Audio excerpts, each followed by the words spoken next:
suis allé faire un tour à Londres et je me suis dit, allez, qu'est-ce qu'il y a de plus beau que de découvrir une capitale avec un vélo? Allez, zou, j'en loue un, je roule, vite, trop vite. Et là, un bus. Ma main droite agrippe le frein arrière, prêt à faire un dérapage de toute beauté, moi. Et là, c'est la roue avant qui se bloque. Donc je sens l'arrière qui décolle, je passe au-dessus du guidon, je fais un magnifique soleil. Alors il était magnifique, hein. Pour le coup, ça leur a fait drôle aux Londoniens de voir un soleil, hein. Au début, je me disais, mais ouais, c'est quoi ce truc qu'ils m'ont donné là? C'est quoi ces freins inversés? Pourquoi je freine de la main droite et ça me fait freiner de l'avant? Ils m'ont donné un vélo mal fagoté, en inversant les freins, mais c'est criminel en fait, ils sont cons ces Anglais. Et puis, je me suis rendu compte que tous les vélos étaient comme ça. Et ouais, en Angleterre, le frein est sur la main gauche pour l'arrière et pas la droite, et vice-versa pour l'avant. Mais pourquoi les Anglais ont leur frein à gauche? Je sais bien qu'ils ont des problèmes, les pauvres, mais il faut pas être trop dur avec eux, mais franchement, à gauche, 9 personnes sur 10 sont droitières. C'est quoi ce genre qu'ils se donnent de mettre le frein le plus important du côté de la main la moins agile et la moins forte? Bon, après, j'ai compris que c'était pour copier les habitudes de conduite en voiture. Comme on se place sur le siège de droite pour conduire en Angleterre, c'est avec la main de gauche qu'on fait les manipulations qui sont dites secondaires. Mettre le frein à main, allumer, je sais pas, la radio, gifler un môme quand il gueule pour aller en vacances, quoi. Mais pourquoi dans ce cas-là, ils mettent le siège à droite et pas à gauche, comme tout le reste de la planète? Donc le siège est à droite, vous le savez, tout simplement pour avoir plus de visibilité. Quand on croise un véhicule, la conduite étant à gauche, c'est bien de vérifier qu'on ne tape pas son rétro, quoi. Pardon, on est vraiment désolé. Pourquoi dans ce cas-là, on conduit à gauche en Angleterre? Eh bien, tout simplement, car au Moyen-Âge, on se battait à l'épée.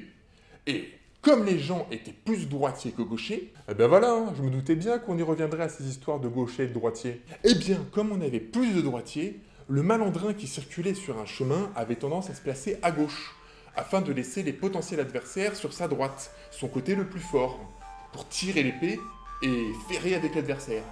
De plus, à l'époque, l'épée se portait sur la ceinture, et c'est beaucoup plus facile de sortir son arme de la main droite quand on porte l'épée sur le fourreau à gauche.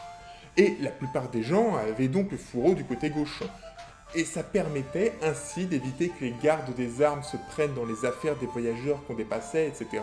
On préférait du coup garder son épée du côté gauche vers la campagne, quoi. En plus, en vrai, en y réfléchissant, ça permettait aussi d'éviter de rendre le truc le plus précieux que t'as, ton arme, à l'abri d'un bandit qui en dépassant, oh, une arme! Allez hop, il la chope et il bute.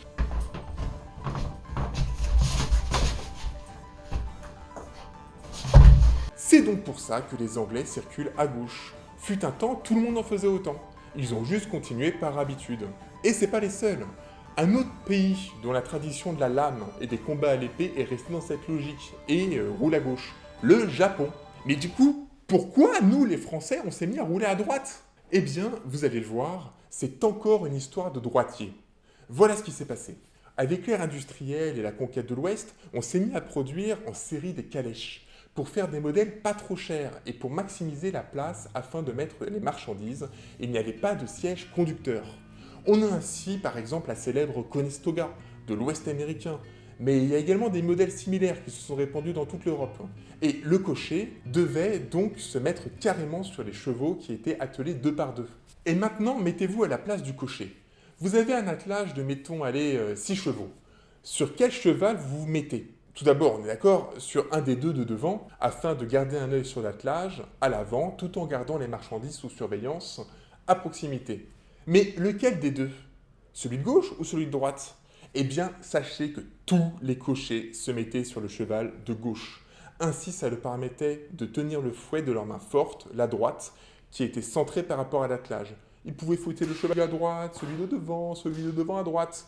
Tandis que s'ils s'étaient mis sur le cheval qui était de droite, ils auraient été déséquilibrés, ils ne pouvaient pas accéder au centre de l'attelage avec leur fouet. Et forcément, quand deux convois se croisaient, le cocher roulait à droite lors du croisement. Ça lui permettait de saluer son vis-à-vis qu'il croisait, il pouvait ainsi vérifier facilement s'il n'y avait pas d'accrochage entre les deux convois, etc. Et c'est Napoléon qui a mis le coup final en imposant la circulation à droite pour tout le monde. Et ainsi aussi se différencier de ses principaux opposants, les Anglais, qui roulaient toujours à gauche. C'est ringard. Depuis, de nombreux pays se sont convertis et se mettent à conduire à droite. Pour ceux qui ont fait la transition quand l'ère de l'automobile n'était pas encore trop présente, bon, ça se passait facilement.